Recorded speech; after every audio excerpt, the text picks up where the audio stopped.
Good morning, everyone. I'm Florida Plant Mama, and I grow here in my backyard in Zone 10A, Central Florida. Behind me, I have several varieties of fruit trees growing in containers, and I am so happy I have them because they have been the silver lining to the horrible cold snaps that we've had in Central Florida this winter.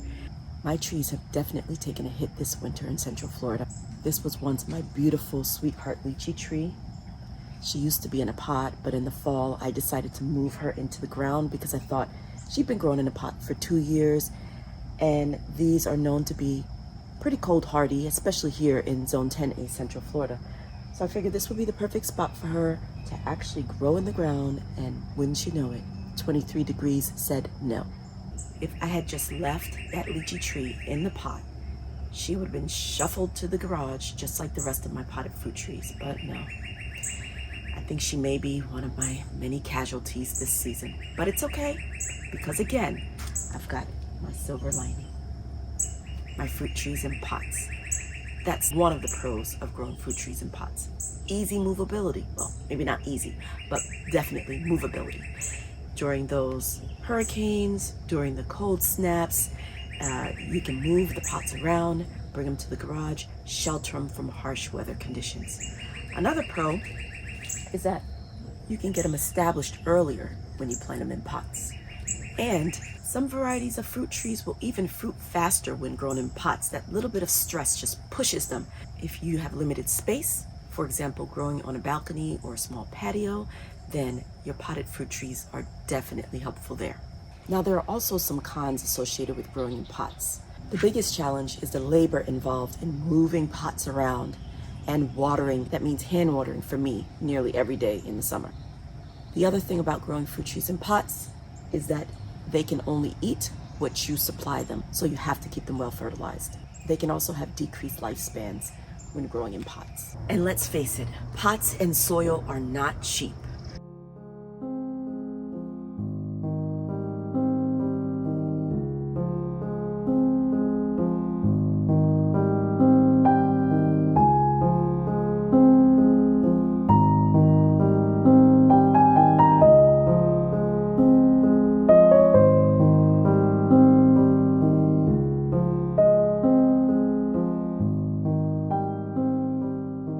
I am currently cleaning up my fruit tree space again.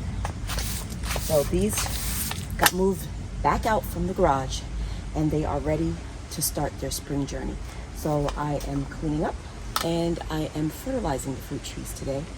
I figured this would be a perfect time to show you what I actually have growing in pots. First one up is a mango. I believe this is a West Indian mango. It was gifted to me. I don't know the variety.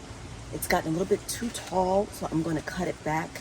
As painful as it is to do, I want to keep my fruit trees low so that I can get the fruit without having to climb up onto any structures to get them. So I'm going to go ahead and cut her back. And the leaves are a little bit yellow, the ends are a little bit burnt. She needs a good feeding. I double checked to make sure that she doesn't have any fruiting branches looking like they're popping up yet. She's not pushing yet. I think this is as good a time as any to go ahead and cut her back. Always with clean pruning shears.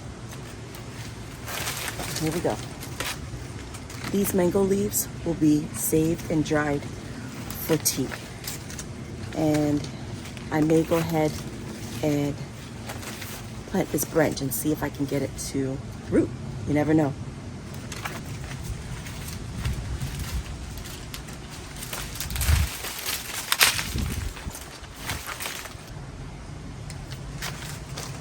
Pruning is the only way to keep your plants under control in pots.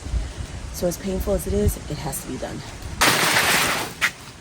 Yet another mango.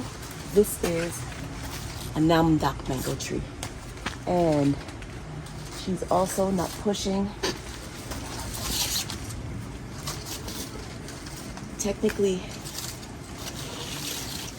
the better time to prune mango trees is at the end of the season, but the weather has warmed up. These mangoes have had a rough winter, so I'm just gonna hope that once I fertilize them, they'll start bushing out all over again, and hopefully they will decide to fruit this year. We will see. You never know.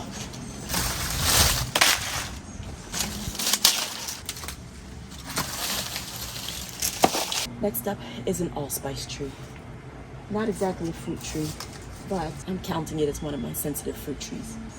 It does have new growth on it, but it too needs to be cut back. We won't let the leaves of this go to waste either. I'm using some Dr. Earth organic fruit tree fertilizer.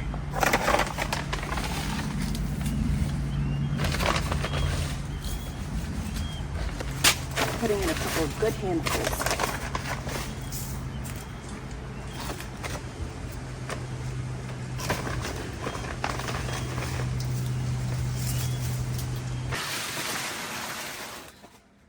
This is my June plum. She's already pushing out new growth. I'm just going to trim her up a little bit.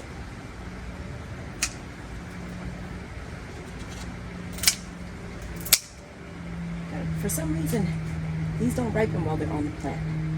I typically have to pick them and let them sit on the counter, and then they're ripening. Anybody else have that same problem? It's another mango tree that I just repotted. Its soil was a bit too wet. There wasn't enough drainage, so I had to remedy that problem to allow this mango to flourish. I don't know the variety of this mango. It was gifted to me as well.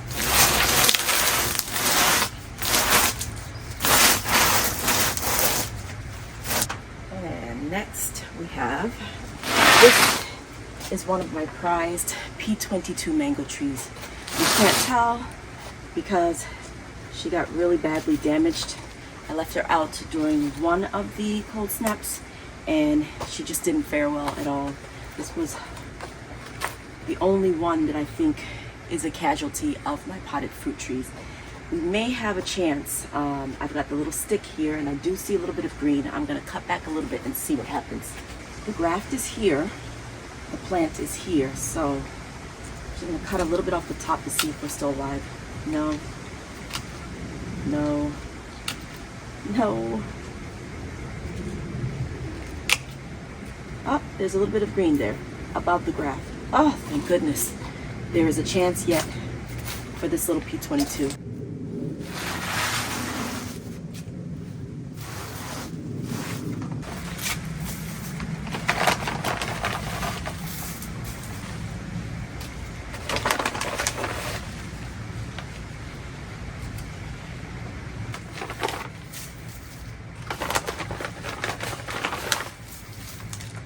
This is my soursop tree. Tip it.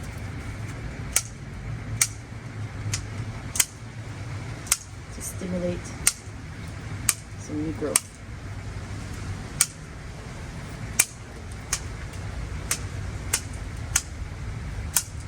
Soursop trees do lose their leaves here in Central Florida, so it's not surprising that it's naked. This is an Achachairú, and her height is fine. I'm not going to do anything as far as pruning her. A Guinep tree. She was already pruned at the end of the fall season, so nothing left to do for her. Here's a bay rum. She doesn't exactly fruit, but the leaves smell amazing.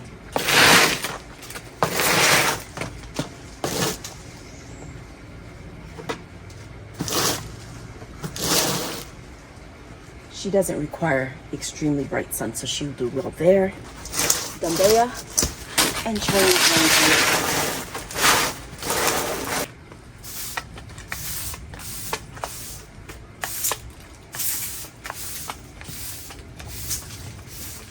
I'm so happy that I kept this tree in a pot and did not plant it in the ground in the fall like I thought about doing. This is my Otaheite apple tree. I will put her here. Tucked in this little corner, we have a variegated pink lemon tree, and it's already beginning to flower.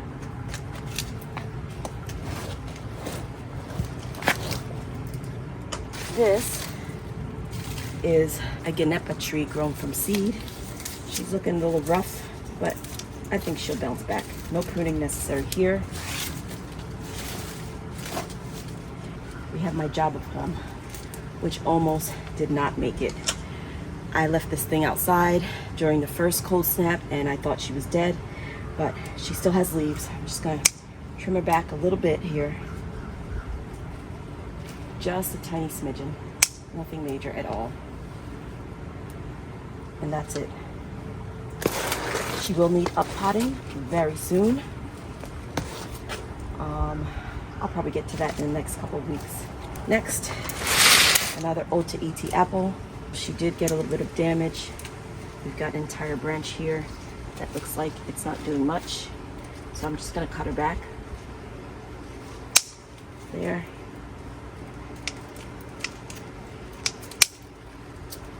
And that branch was essentially dead. Snapped right up, no hope for that. And look at this. I'm so excited about this.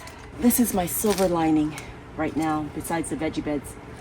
It's my P22 mango. This is a very small mango, and normally when the mangoes are this small, I take away the flowers and not allow it to fruit, but I did have her since last summer. So maybe I'll see what she does.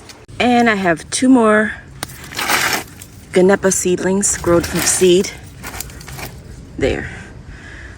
So there's all the fruit trees in this area. Oh, I forgot to show you